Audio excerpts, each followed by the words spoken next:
నమస్తే welcome to VS news. ముందుగా headlines. బీజేపీలో చేరిన పిఎల్ శ్రీనివాస్, వైసీపీ నేత వెల్లెల రామ్మోహన్. తెలంగాణ శాసనసభలో మాజీ మంత్రి ఎమ్మెల్యే హరీష్ రావు ప్రసంగం. బలహీన వర్గాలైన బీసీల కోసం మంత్రిత్వ శాఖను పెట్టాలని కేంద్రానికి విజ్ఞప్తి చేసిన ఏకైక పార్టీ బీఆర్ఎస్ పార్టీ. మాజీ మంత్రి MLA Shri KTR. Right to education అన్నది పాత నినాదం, నాణ్యమైన విద్య అన్నది హక్కు, ఇది కొత్త నినాదం. CM YS Jagan. లోక్సభ ఎన్నికలకు ముందు పలువురు నాయకులు పార్టీలు మారుతున్నారు. శుక్రవారం కేంద్ర మంత్రి బీజేపీ తెలంగాణ రాష్ట్ర అధ్యక్షుడు కిషన్ రెడ్డి, ఆ పార్టీకి చెందిన ఇతర నేతల సమక్షంలో పిఎల్ శ్రీనివాస్, ఆయన కూతురు ప్రముఖ విద్యావేత్త అలేఖ్య ఆ పార్టీ జెండాను కప్పుకున్నారు. సికింద్రాబాద్ మహబూబ్ కాలేజ్ ప్రాంగణంలో జరిగిన కార్యక్రమంలో కిషన్ రెడ్డి బీజేపీ కండువాలను కప్పి వారిని పార్టీలోకి ఆహ్వానించారు. పిఎల్ శ్రీనివాస్ కాంగ్రెస్, బీఆర్ఎస్ పార్టీలలో రాష్ట్ర జాతీయ స్థాయిలో వివిధ హోదాల్లో పనిచేశారు. ఉమ్మడి ఖమ్మం జిల్లాకు చెందిన వైఎస్ఆర్ కాంగ్రెస్ పార్టీ నాయకుడు వెల్లెల రామ్మోహన్ కూడా కిషన్ రెడ్డి సమక్షంలో బీజేపీలో చేరారు. హైదరాబాద్ లోని బీజేపీ రాష్ట్ర కార్యాలయంలో ఏర్పాటు చేసిన కార్యక్రమంలో ఆయన కమలం కండువా కప్పుకున్నారు. ఆయనతో పాటు ఇతర పార్టీలకు చెందిన పలువురు నాయకులు బీజేపీలో చేరారు. వారికి కిషన్ రెడ్డి కండువా కప్పి పార్టీలోకి ఆహ్వానించారు.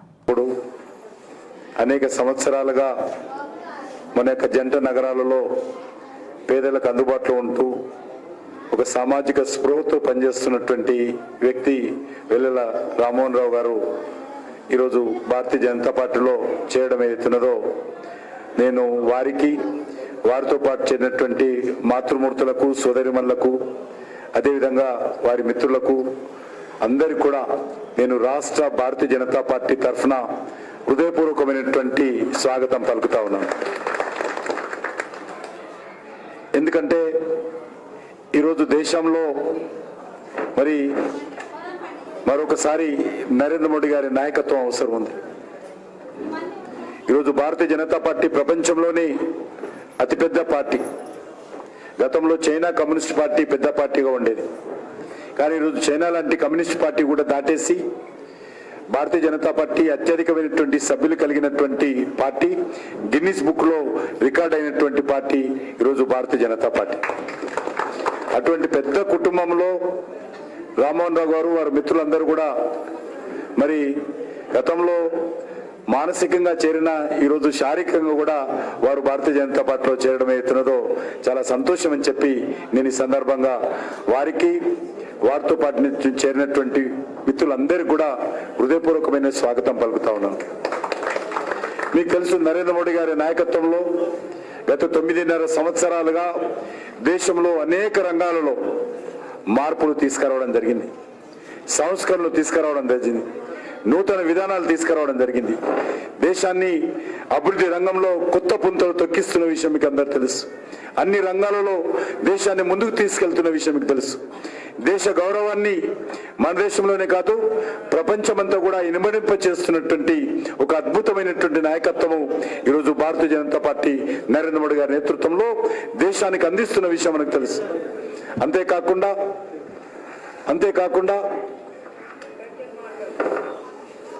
అంతేకాకుండా ఈరోజు మనం చూస్తూ ఉన్నాం, మీరందరూ కాశీకి వెళ్ళుంటారు. కాశీలో ఏ రకంగా ఒక అద్భుతమైనటువంటి విశ్వనాథ దేవాలయ మందిరాన్ని పునర్నిర్మాణం చేసి ఒక కారిడార్గా డెవలప్మెంట్ చేశారో ఈరోజు మనం చూస్తూ ఉన్నాం. ప్రతిరోజు లక్షలాది మంది, ముఖ్యంగా మన తెలుగు ప్రజలు కాశీకి వెళ్తూ ఉంటారు. కేదార్నాథ్ టెంపుల్ తీసుకున్నా, బద్రీనాథ్ టెంపుల్ తీసుకున్నా, సోమనాథ్ టెంపుల్ తీసుకున్నా, అద్భుతంగా దాన్ని డెవలప్మెంట్ చేస్తూ ఉన్నాం. ఉజ్జయిని మహంకాళి మాత దేవాలయాన్ని కొత్త కారిడార్గా అభివృద్ధి చేసిన విషయాన్ని మనం చేస్తా ఉన్నాను. వారం రోజుల క్రితము కామాఖ్య టెంపుల్ను కూడా సుమారు 400 కోట్ల రూపాయలతోటి దాన్ని కూడా కారిడార్గా డెవలప్మెంట్ చేయడం కోసము ప్రధానమంత్రి గారు స్వయంగా వచ్చి దానికి అమ్మవారి దర్శనం చేసుకుని ఆ యొక్క కారిడార్ డెవలప్మెంట్ కోసం భూమి పూజ చేసిన విషయాన్ని మనం చేస్తా ఉన్నాం. మన రాష్ట్రంలో కూడా భద్రాచలం రామాలయ అభివృద్ధి కోసం సుమారు 50 కోట్ల పైగా నరేంద్ర మోడీ గారు కేటాయించి భారత రాష్ట్రపతి ద్రౌపది ముర్ము గారు స్వయంగా వచ్చి ఆ దేవాలయ అభివృద్ధి కోసం భూమి పూజ చేశారు. అదే వరంగల్లో ఉన్నటువంటి మరి రామప్ప దేవాలయం ఏదైతే ఉన్నదో రుద్రేశ్వర దేవాలయం, ఆ రుద్రేశ్వర దేవాలయాన్ని కూడా మరి నరేంద్ర మోడీ గారి నాయకత్వంలో యునెస్కో ప్రపంచ గుర్తింపుకు పొందినటువంటి ఉభయ తెలుగు రాష్ట్రాలలో మొట్టమొదటి దేవాలయము, మొట్టమొదటి కట్టడం అని మనం చేస్తా ఉన్నాను. నరేంద్ర మోడీ గారి కృషితో ఆ యొక్క రామప్ప దేవాలయానికి యునెస్కో రికగ్నిషన్ వచ్చిన విషయాన్ని మనం చేస్తా ఉన్నాం. అంతేకాకుండా ఈరోజు జోగులాంబ దేవాలయాన్ని కూడా మరి కేంద్ర ప్రభుత్వ నేతృత్వంలో మరి అక్కడ పర్యాటకులకు కావాల్సినటువంటి అమ్యూనిటీస్ కల్పించేటువంటి కార్యక్రమాన్ని కూడా ఈరోజు చాలా పెద్ద ఎత్తున జరుగుతూ ఉంది. వచ్చే 2 నెలల్లో ఆ పనులు కూడా పూర్తి అయిపోతాయి. ఇది కాకుండా సింహాద్రి దేవాలయం కానీ, అన్నవరం దేవాలయం కానీ, మరి ఈ యొక్క అమరావతి దేవాలయం కానీ, లేక ఇతర అన్ని రకాలుగా దేశంలో సుమారు 150 దేవాలయాలను ఈ రకంగా మరి అతి ప్రాచీనమైనటువంటి అతి ప్రాముఖ్యమైనటువంటి దేవాలయాలను అన్ని రకాలుగా అభివృద్ధి చేసేటువంటి కార్యక్రమం భారత ప్రభుత్వం చేపట్టింది. తెలంగాణ శాసనసభలో మాజీ మంత్రి ఎమ్మెల్యే హరీష్ రావు ప్రసంగం. సో బేసికల్లీ అధ్యక్ష రెండు విషయాలు సార్. ఇప్పుడు ఎజెండా అనేటువంటిది బీఎస్సీలో మనం డిస్కస్ చేసి అన్ని రాజకీయ పక్షాలను కలుపుకొని ఓ సాంప్రదాయం మనం పాటిస్తాం అధ్యక్ష. మీ సమక్షంలో నిర్ణయం జరుగుతుంది. సభ ఒకవేళ ఎక్స్టెండ్ చేయాలనుకున్నా, సభను కొనసాగించాలనుకున్నా, కొత్త అంశాలు ఏదైనా పెట్టాలనుకున్నా మీరు బీఎస్సీ మీటింగ్ పిలిచి మా అందరితో కూడా మాట్లాడి అందరినీ కాన్ఫిడెన్స్లోకి తీసుకొని చేయాల్సి ఉంటుంది అధ్యక్ష. కానీ ఈరోజు ఉదయం నుంచి ఎజెండాలో ఒక్కటి ఉంది కదా, only 1 item in the agenda, short discussion on irrigation sector. మేమందరం కూడా ప్రిపేర్ అయ్యి ఉదయం 10 గంటల నుంచి ఇక్కడ కూర్చున్నాం అధ్యక్ష. కానీ ఇవాళ మీరు ఇప్పుడు మాకు ఈరోజు అసెంబ్లీ లాస్ట్ అని చెప్పారు. మేము నిన్న ఈరోజు కూడా లెజిస్లేటివ్ అఫైర్స్ మినిస్టర్ గారిని ఉదయం కూడా కలిసి అడిగాం, శాసనసభ రేపు ఉంటుందా, ఈరోజు డిస్కషన్ ఉంటుందా అంటే ఈరోజే ఉంటుంది, ఇవాళనే లాస్ట్ ఎజెండాలో ఇచ్చినాం, వీఆర్ ఫాలోయింగ్ ద ఎజెండా అని మేము శాసనసభ మంత్రి గారిని అడిగితే ఉదయం చెప్పినారు. మధ్యాహ్నం 1 గంటకు కూడా పోయి వారిని కలిసి అడిగినాం. మేము యాక్చువల్గా విప్పులు లెజిస్లేటివ్ అఫైర్స్ మినిస్టర్ వచ్చి మాతో కోఆర్డినేట్ చేయాలి. దురదృష్టం ఏంటంటే మేమే వెళ్ళి వారిని అడిగినటువంటి పరిస్థితి ఈ సభలో చూస్తూ ఉన్నాం. గతంలో మేము అట్లా చేయలేదు. అయితే మధ్యాహ్నం కూడా పోయి కలిస్తే ఈ రోజే ఎజెండా ఫాలో అవుతాం, ఇవాళనే డిస్కషన్ ఉంటుంది అని వారు చెప్పారు. ఇవాళ అసెంబ్లీ లాస్ట్ అని కూడా చెప్పారు. దాన్ని బట్టి మేము రేపు వేరే ప్రోగ్రామ్స్ ఏదో పెట్టుకున్నాం. ఇప్పుడు నిన్న కూడా రాత్రి 9 దాకా అసెంబ్లీ జరిగింది, 11:30 దాకా కౌన్సిల్ సమావేశం జరిగింది. ఇప్పుడు ఎంత అయింది? 6 అయింది కదా అధ్యక్ష. ఓ 5 గంటలు చర్చిద్దాం, రాత్రి 11 కానీ ఈరోజు డిస్కస్ చేద్దాం, సావధానంగా మాట్లాడదాం. మీరు ఎంతసేపు మాట్లాడతామంటే కూడా మాకు అంత ఓపుకున్నది. మీరు ఎంతసేపు ఈ అంశం మీద మాట్లాడడానికి మీరు ప్రిపేర్డ్ ఉన్నా మేము వినడానికి, మేము మా వాదన మా యొక్క ఆలోచనను చెప్పడానికి మేము సిద్ధంగా ఉన్నాం. దయచేసి ఎల్ఏ మినిస్టర్ గారు సభా సాంప్రదాయాలు పాటించాలి, మీరు ఇచ్చిన మాట మీద మీరు నిలబడాలి. ఈరోజు ఉదయం నుంచి 2 సార్లు కూడా ఈ రోజే డిస్కషన్ అవుతుంది, ఈ రోజే మాట్లాడదామని మీరు మాకు మాట ఇచ్చి ఇట్లా మీరు సడన్గా మారిస్తే ఇది సభా సాంప్రదాయాలకు మంచిది కాదు. We follow certain procedures, we follow certain practices. Speaker గారు మీరు కూడా ఇది ఇంకా 5 ఏళ్ళు మీరు మమ్మల్ని కాన్ఫిడెన్స్లో తీసుకోవాలి. మీరైనా వారైనా మీరు ఏదున్నా ఈ ఒక రోజుతో అయ్యేది కాదు. ఏదైనా ప్రధాన ప్రతిపక్షానికి కూడా సమానమైన గౌరవం ఇస్తూ కాన్ఫిడెన్స్లు తీసుకొని నడిపేటువంటి పద్ధతి ఈ సభలో చూస్తూ ఉన్నాం గత కొంతకాలంగా. కానీ ఇట్లా మేము బుల్డోజ్ చేస్తాం, మా ఇష్టం ఉన్నప్పుడు వాయిదా వేస్తాం, మేము బీఎస్సీ మాట్లాడము, ప్రధాన ప్రతిపక్షంను కాన్ఫిడెన్స్లోకి తీసుకోము, మా ఇష్టారీతిలో సభ నడుపుతామంటే అది మీ విజ్ఞత అధ్యక్ష. కానీ దయచేసి మేము కోరేది ఈ రోజే సభ జరపండి, ఈ రోజే ఎజెండా ప్రకారంగా ఈ డిస్కషన్ ఇవాళ పూర్తి చేయాలని మీ ద్వారా ప్రభుత్వాన్ని కోరుతా ఉన్నాం. బలహీన వర్గాలైన బీసీల కోసం మంత్రిత్వ శాఖను పెట్టాలని కేంద్రానికి విజ్ఞప్తి చేసిన ఏకైక పార్టీ బీఆర్ఎస్ పార్టీ. మాజీ మంత్రి MLA Shri KTR. Speaker sir, ధన్యవాదాలు. ఒక ముఖ్యమైన తీర్మానం మీద మాకు అవకాశం కల్పించినందుకు మీ ద్వారా సభకు ధన్యవాదాలు సార్. ముందుగా మా పార్టీ తరఫున గౌరవనీయులు గంగుల కమలాకర్ గారు, కడియం శ్రీహరి గారు, కాలేరు వెంకటేష్ గారు అందరూ చెప్పారు, నేను కూడా తిరిగి మళ్ళీ పునరుద్ఘాటిస్తూ ఉన్నా సార్. ఈ తీర్మానాన్ని పూర్తి స్థాయిలో మా పార్టీ పరంగా పూర్తి స్థాయిలో మనస్ఫూర్తిగా దీన్ని ఆహ్వానిస్తున్నాము, స్వాగతిస్తున్నాము. ప్రభుత్వానికి అభినందనలు కూడా హృదయపూర్వకంగా తెలియజేస్తున్నాం సార్. అధ్యక్ష, కాకపోతే ఒక విషయం చెప్పాలి అధ్యక్ష, ఎందుకంటే ఈ తీర్మానం స్వాగతించదగ్గది అనే మాట అందులో భేదాభిప్రాయం లేదు, భిన్నాభిప్రాయం లేదు. మా నాయకులు, ప్రతిపక్ష నాయకులు, గౌరవ పెద్దలు, తెలంగాణ తొలి ముఖ్యమంత్రి కేసీఆర్ గారు ఈరోజు కాదు అధ్యక్ష, 2004 డిసెంబర్ 17 నాడు ఆనాడు UPA 1 గవర్నమెంట్లో కేంద్ర మంత్రిగా ఆనాడు వారు ఇక్కడ మన రాష్ట్రంలో, ఆనాడు ఉమ్మడి ఆంధ్రప్రదేశ్ రాష్ట్రంలో ఉండే బలహీన వర్గాల సంక్షేమం కోసం పోరాడే ఆర్ కృష్ణయ్య గారు, వకులాభరణం కృష్ణమోహన్ రావు గారు, ఇట్లాంటి పెద్దలందరినీ కూడా తీసుకొని ఆనాటి అప్పటి ప్రధానమంత్రి గౌరవనీయులు మన్మోహన్ సింగ్ గారి అపాయింట్మెంటు వారు కోరినారు సార్. ఎందుకంటే బలహీన వర్గాల సమస్యల మీద మాట్లాడాలి, సమయం ఇవ్వండి అని కోరితే ప్రధానమంత్రి గారు ఒక 5 నిమిషాలు సరిపోతుందా అని అడిగినారు. 5 నిమిషాలు కాదు సార్, ముఖ్యమైన సమస్య, మీకు వివరంగా చెప్పాలి, దయచేసి ఒక 40 నిమిషాలు టైం ఇవ్వండి అంటే దాదాపు ప్రధానమంత్రి మన్మోహన్ సింగ్ గారు గంటన్నర సమయం ఇచ్చి డిసెంబర్ 17, 2004 అధ్యక్ష, నేను తేదీతో సహా చెప్తా ఉన్నా, ఆ రోజు పోయి కలిసి సవివరంగా వారికి ఎక్స్ప్లెయిన్ చేయడమే కాకుండా ఆ రోజు పెట్టిన డిమాండ్ కూడా ఒకటే సార్. మా పార్టీ తరపున ఆనాడు కేంద్ర మంత్రిగా కేసీఆర్ గారు చెప్పిన మాట, అన్ని రాష్ట్రాల్లో బీసీ వెల్ఫేర్ మంత్రిత్వ శాఖలు ఉన్నాయి, కేంద్రంలో లేకపోవడం అనేది శోచనీయం, బాధాకరం. కాబట్టి ఓబీసీ వెల్ఫేర్ మినిస్ట్రీ ఖచ్చితంగా పెట్టండి. ఆనాడు ఒక సహచర మంత్రిగా ఆ రోజు కేసీఆర్ గారు ప్రధానమంత్రి గారిని ఇక్కడ నుంచి మొత్తం సోదరులందరినీ కూడా తీసుకొని పోయి ఆ రోజు డిమాండ్ చేసిన విషయాన్ని కూడా నేను గుర్తు చేస్తా ఉన్నా అధ్యక్ష. ఆ రోజు డిమాండ్ చేయడమే కాదు, ముఖ్యమంత్రిగా ఆనాడు తెలంగాణలో 2014 తర్వాత ఒకసారి కాదు అధ్యక్ష, 2 సార్లు తీర్మానాలు కూడా చేసి పంపించినాము. ఆనాడు మళ్ళీ ప్రధానమంత్రి నరేంద్ర మోడీ గారికి కూడా విజ్ఞప్తి చేసినాం, ఓబీసీ వెల్ఫేర్ మినిస్ట్రీ పెట్టండి, పెట్టినట్టయితేనే మీరు బడ్జెట్లో కనీసం 5% పెట్టినా 2 లక్షల కోట్లు వస్తుంది భారతదేశంలోని బలహీన వర్గాలకు అని చెప్పి డిమాండ్ చేసిన పార్టీ బీఆర్ఎస్ పార్టీ అనే మాట కూడా నేను మళ్ళొకసారి గుర్తు చేస్తా ఉన్నా అధ్యక్ష. ఈ తీర్మానాన్ని స్వాగతిస్తూనే కేవలం 2 విషయాలు మాత్రం గౌరవ మంత్రి గారి దృష్టికి, ప్రభుత్వ దృష్టికి నేను తీసుకొని పోవాలనుకుంటున్నాను సార్. అధ్యక్ష, ఏ కార్యక్రమం చేపట్టినా ఇప్పుడే గౌరవనీయులు గంగుల కమలాకర్ గారు ఒక మంచి మాట చెప్పారు. బీహార్లో ఈ ప్రయత్నం చేసినారు, అక్కడ జనరల్ అడ్మినిస్ట్రేషన్ డిపార్ట్మెంట్ ద్వారా, GAD ద్వారా అక్కడ ఈ కార్యక్రమాన్ని వారు ప్రయత్నం కూడా చేసినారు. ఆనాడు JDU కాంగ్రెస్ పొత్తులో ఉండే అనుకుంటా, అక్కడ ప్రయత్నం RJD పొత్తులో ప్రయత్నం చేసినారు. కానీ దురదృష్టవశాత్తు న్యాయపరమైన చిక్కులు రావడం వల్ల మొత్తం ప్రక్రియ ఆగిపోయింది. 500 కోట్లు బడ్జెట్లో పెట్టినప్పటికీ మొత్తం కార్యక్రమానికే విఘాతం కలిగి ఈరోజు ఎటు కాకుండా త్రిశంకు స్వర్గంలో వేలాడుతూ ఉన్నది. కాబట్టి నా విజ్ఞప్తి, మా అందరి విజ్ఞప్తి, మా పార్టీ తరఫున కూడా ప్రభుత్వానికి నేను చేసే విజ్ఞప్తి అధ్యక్ష, ఈ కార్యక్రమం ఫలవంతం కావాలి అంటే మీరు తదుపరి మీరు చెప్పిన బీసీ డిక్లరేషన్లోని ఆ అంశాలన్నీ కూడా అమలు కావాలని మనస్ఫూర్తిగా ఆశిస్తూ, ఆకాంక్షిస్తూ, ఇది ఫలవంతం కావాలి అంటే ఒక పని చేయాలి అధ్యక్ష. దయచేసి శాసనసభను పొడిగించండి, ఇంకా 2 రోజులు పొడిగించండి, బిల్లు ప్రవేశపెట్టండి. చట్టబద్ధత ఉంటేనే ఈ కార్యక్రమం ఫలవంతం అవుతుంది తప్ప లేకపోతే విఫలం అవుతుంది సార్. ఇంకొక మాట కూడా సార్, ఇప్పుడు జస్టిస్ రాజేందర్ కుమార్ సచార్ గురించి కూడా గౌరవ ముఖ్యమంత్రి గారు చెప్పినారు అధ్యక్ష. జస్టిస్ రాజేందర్ కుమార్ సచార్ కమిటీ ఏర్పాటులో కూడా మా పాత్ర ఉంది, మా నాయకుడు కేసీఆర్ గారి పాత్ర ఉంది. ఆ రోజు UPAలో కేంద్ర కేబినెట్ రైట్ టు ఎడ్యుకేషన్ అన్నది పాత నినాదం, నాణ్యమైన విద్య అన్నది హక్కు, ఇది కొత్త నినాదం. నాణ్యమైన విద్యను అందించడంలో మనం వెనకబడితే మిగతా వాళ్ళు మనల్ని దాటి ముందుకు వెళ్ళిపోతారు.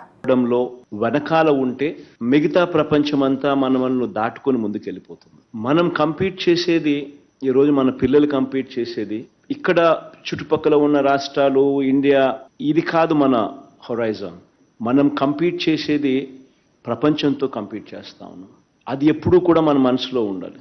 ఉద్యోగాలకు వచ్చేసరికి మన పిల్లలు మెరుగైన ఉద్యోగాలు సంపాదించాలి, పెద్ద పెద్ద జీతాలతో ఉద్యోగాలు చేసే పరిస్థితి మన పిల్లలకు అందుబాటులోకి రావాలి అని అంటే, అంటిల్ అండ్ అన్లెస్ మన క్వాలిటీ ఆఫ్ ఎడ్యుకేషన్ కూడా ఇంటర్నేషనల్ స్టాండర్డ్తో మనం కాంపిటేటివ్గా నిలబడగలిగితేనే మన పిల్లలకు ఈ జాబ్ ఆపర్చునిటీసు ఈ పెద్ద పెద్ద సంస్థల్లోనూ పెద్ద పెద్ద కంపెనీల్లోనూ మన పిల్లలకు వచ్చే పరిస్థితి, అవకాశం అనేది మెరుగవుతుంది. ఈరోజు మనం వేసే ప్రతి అడుగు కూడా ఇది స్టార్టింగ్ పాయింట్ అవుతుంది. ఈ విత్తనం పెద్దదై చెట్టై ప్రతిఫలాలు వచ్చేసరికి బహుశా 5 ఏళ్ళు పట్టచ్చు, బహుశా 4 ఏళ్ళు పట్టచ్చు. బట్ ఎక్కడో ఒక చోట అది స్టార్టింగ్ పాయింట్ కావాలి. హైయర్ ఎడ్యుకేషన్లో ఈరోజు మనం వేసే అడుగులు బహుశా రిజల్ట్ రావడానికి ఇంకొక 4-5 ఏళ్ళు పట్టచ్చేమో.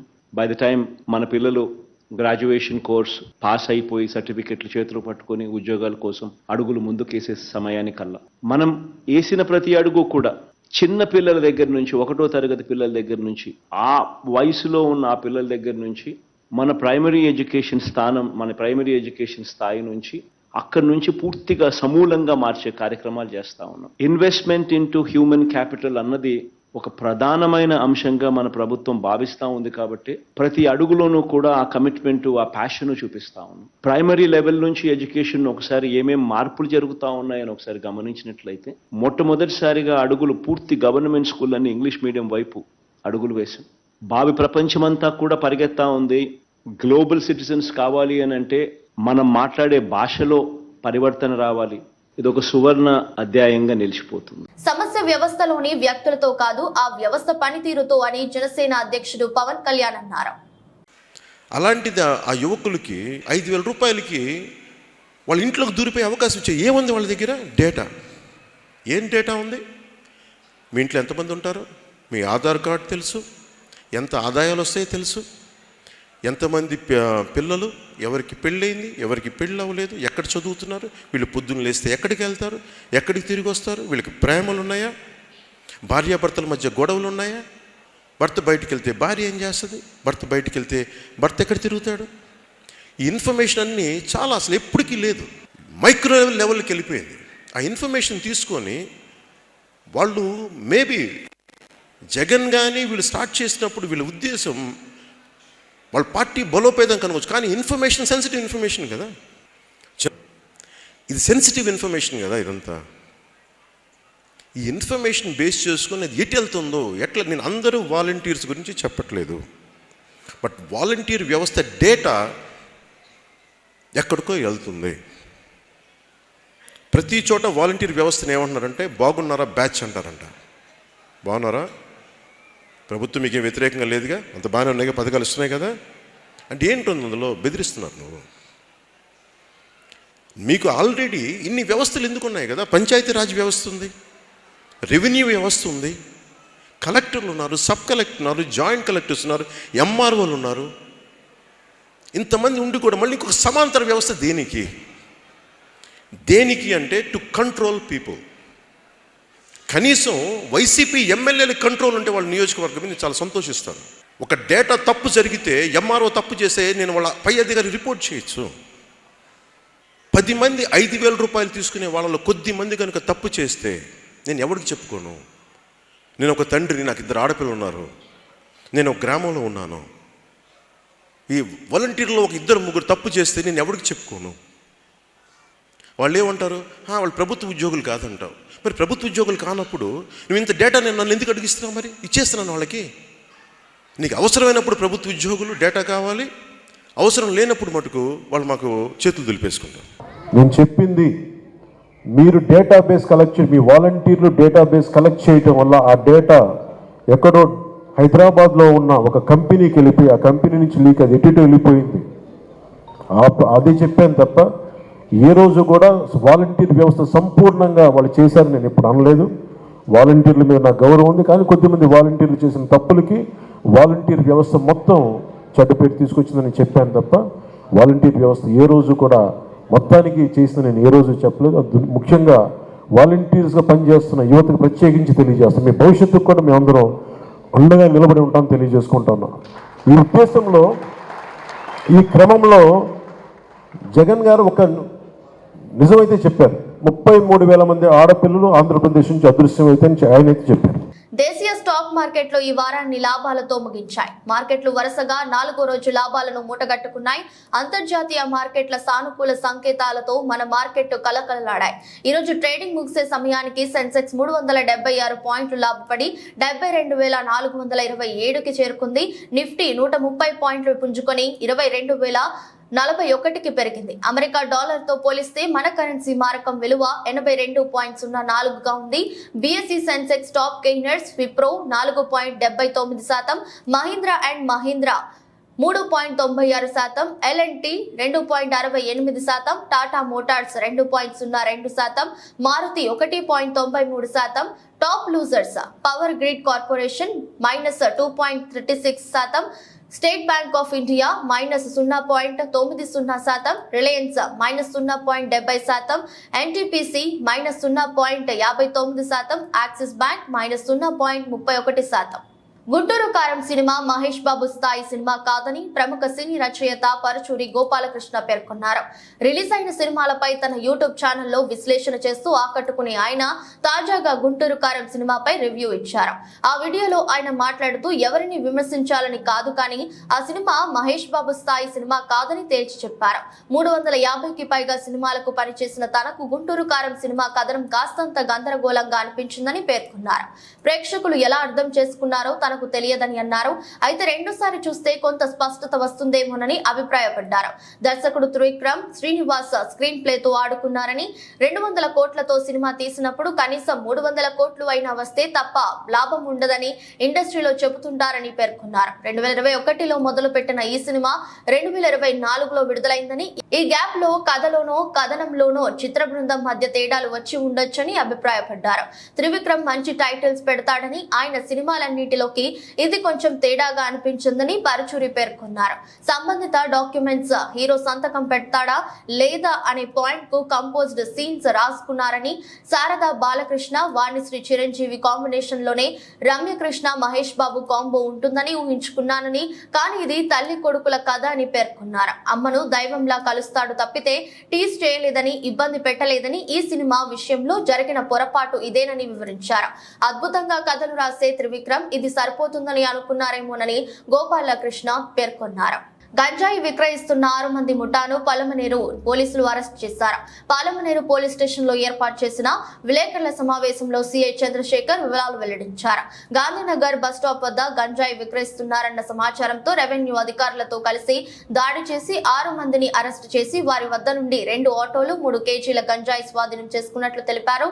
వీరు వైజాగ్ నుండి తక్కువ రేటుకు గంజాయి తీసుకువచ్చి బెంగళూరులో విక్రయించడానికి వెళ్తుండగా అరెస్టు చేసినట్లు తెలిపారు. వీరిలో 3 పూతలపట్టు చెందిన వారు కాగా మరో 3 చిత్తూరు టౌన్ కు చెందిన వారుగా సీఐ చంద్రశేఖర్ తెలిపారు. మేరకు పల్నాడు డీఎస్పీ మహేశ్వర్ రెడ్డి గారి ఉత్తర్వుల మేరకు ఈ గంజాయి మరియు కర్ణాటక లిక్కర్ పైన గట్టి నిఘాని ఏర్పాటు చేయడం జరిగింది. ఈ నిఘాలో భాగంగా నిన్నటి దినం మధ్యాహ్నం 3:30 గంటలకు గాంధీనగర్ బస్ స్టాప్ దగ్గర కొంతమంది గంజాయి వ్యాపారం చేయడానికి కొన్ని ప్యాకెట్లుగా తయారు చేస్తున్నారని చెప్పి మాకు సమాచారం రావడం జరిగింది. ఈ సమాచారాన్ని బట్టి వెంటనే మేము మా సిబ్బంది అందరూ కూడా మా మండల తహసీల్దార్తో పాటు అక్కడికి వెళ్ళి చూడగా 2 ఆటోలు అక్కడ ఉన్నాయి. సుమారు 6 మంది వ్యక్తులు అక్కడ కూర్చొని ఉన్నాడు. వాళ్ళందరూ ఈ గంజాయిని చిన్న చిన్న ప్యాకెట్స్ ఇక్కడ ఉంచాం కదా, ఇది ప్యాకెట్స్గా తయారు చేస్తూ ఉన్నారు. వాళ్ళందరినీ మేము పట్టుకొని విచారిస్తే వాళ్ళల్లో పెరుమాల్ అనే వ్యక్తి అంటే పూతలపట్టు, ఆయన ఈ గ్యాంగ్ కొద్దిగా లీడర్. మళ్ళీ ఈయనకు విశాఖపట్నంలో ఉన్నటువంటి ఒక వ్యక్తితో పరిచయం ఉంది. అక్కడ నుంచి ఈయన ఈ పెరుమాల్కు ఆయన సరుకు తీసుకురావడం, ఈయన కూడా కావాలంటే అక్కడికి వెళ్ళడం తీసుకురావడం జరుగుతుంది. ఈ గంజాయి అక్కడి నుంచి తెచ్చిన తర్వాత మళ్ళా దిలీప్ అనే వ్యక్తికి ఈ పెరుమాల్లో ఇస్తాడు. ఇచ్చిన తర్వాత అంటే వీళ్ళంతా డబ్బు ఎక్కువ కోసమే అమ్ముతూ ఉన్నారు ఈ గంజాయిని. ఈ విధంగా 2 కేజీల ప్యాకెట్లు వస్తాయి. ఈ ప్యాకెట్లని ఎక్కువ రేటుకి అక్కడ నుంచి తక్కువ రేటు తీసుకొని వీటిని ఇంకా ఎక్కువ రేటుకి అమ్మడం జరుగుతుంది. అదేవిధంగా వీళ్ళు ఎక్కువగా మంది ఆటో డ్రైవర్లు ఉన్నారు దీంట్లో. వీళ్ళు ఈ రకంగా ప్యాకెట్స్ తీసుకొని ఆటోలో దాచి ఉంచి ఒక్కొక్కరికి సీక్రెట్గా దాదాపు ఈ చిన్న ప్యాకెట్ 300 నుంచి 400 రూపాయలు అమ్ముతున్నారు. ఈ విధంగా ప్యాకెట్స్ చేసి వీళ్ళు సీక్రెట్గా అమ్ముతూ ఉన్నారు. వీటిని ఇంకా బెంగళూరులో అమ్మితే ఇంకా ఎక్కువ రేట్ వస్తుందనే ఉద్దేశంతో ఈ 6 మంది ఉద్యోగాలు కూడా డిసైడ్ చేసుకొని బెంగళూరుకు పోయేటప్పుడు మనకు సమాచారం వచ్చింది. వీళ్ళందరినీ కూడా నిన్న అదుపులోకి తీసుకున్నాం. దీంట్లో పూతలపట్టు మండలానికి చెందిన వ్యక్తులు 3 ఉన్నారు. చిత్తూరు టౌన్కి చెందిన వాళ్ళు 3 ఉన్నారు. ఈ 6 మందిని కూడా మనం అరెస్ట్ చేయడం జరిగింది. ఇంకా వీళ్ళ వెనకలు ఉన్నటువంటి కింగ్ పిన్ అనే వ్యక్తి ఎవరైతే విశాఖపట్నం వ్యక్తి ఉన్నారో ఆయన కూడా మనం త్వరలోనే అరెస్ట్ చేయడం జరుగుతుంది. వీళ్ళ దగ్గర నుంచి సుమారు మనం 3 కేజీలు గంజాయి, తర్వాత 2 ఆటోలు సీజ్ చేయడం జరిగింది. వీళ్ళందరినీ NDPS కింద కేసు నమోదు చేసి ఈరోజు కోర్టులో హాజరుపరచడం జరుగుతుంది. వీటిలో సుమారు దగ్గర వీళ్ళు అంటే అక్కడ తక్కువ రేటు పడుతుంది, వీళ్ళు అమ్మేది ఎక్కువ రేటుకి అమ్ముతారు. 3 కేజీలన్నా కూడా సుమారుగా అది 34 వేలకు అమ్మడం జరుగుతుంది. ఎవరు పెట్టుకుంటారు, ఆటోలో దాచిపెడతారు. వీళ్ళు అమ్ముతున్నారనే తెలిసిన వ్యక్తులు ఒక్కొక్కరు పోయి తీసుకుంటారు అనమాట. అంటే దీనికి అలవాటు పడిన వాళ్ళు చాలామంది ఉన్నారు కదా, వాళ్ళు పోయి ఒక్కొక్కరు 200, 300, 400కు ఈ ప్యాకెట్స్ తీసుకొని జోలో పెట్టుకొని వాడుతూ ఉన్నారు. నిన్న మనం కూడా అట్లే ఒక వ్యక్తి దగ్గర ఉన్నటువంటి దీన్ని పట్టుకొని లింక్ను మనం ఎస్టాబ్లిష్ చేసి వీళ్ళందరినీ కూడా అరెస్ట్ చేయడం జరిగింది. వార్తలు ముగించే ముందు మరోసారి హెడ్లైన్స్. బీజేపీలో చేరిన పిఎల్ శ్రీనివాస్, వైసీపీ నేత వెల్లెల రామ్మోహన్. తెలంగాణ శాసనసభలో మాజీ మంత్రి ఎమ్మెల్యే హరీష్ రావు ప్రసంగం. బలహీన వర్గాలైన బీసీల కోసం మంత్రిత్వ శాఖను పెట్టాలని కేంద్రానికి విజ్ఞప్తి చేసిన ఏకైక పార్టీ బీఆర్ఎస్ పార్టీ. మాజీ మంత్రి MLA Shri KTR. Right to education అన్నది పాత నినాదం, నాణ్యమైన విద్య అన్నది హక్కు, ఇది కొత్త నినాదం. CM YS Jagan. ఎదురొచ్చు బులెటిన్ మరో బులెటిన్లో మళ్ళీ కలుద్దాం. అంతవరకు సెలవు, నమస్కారం.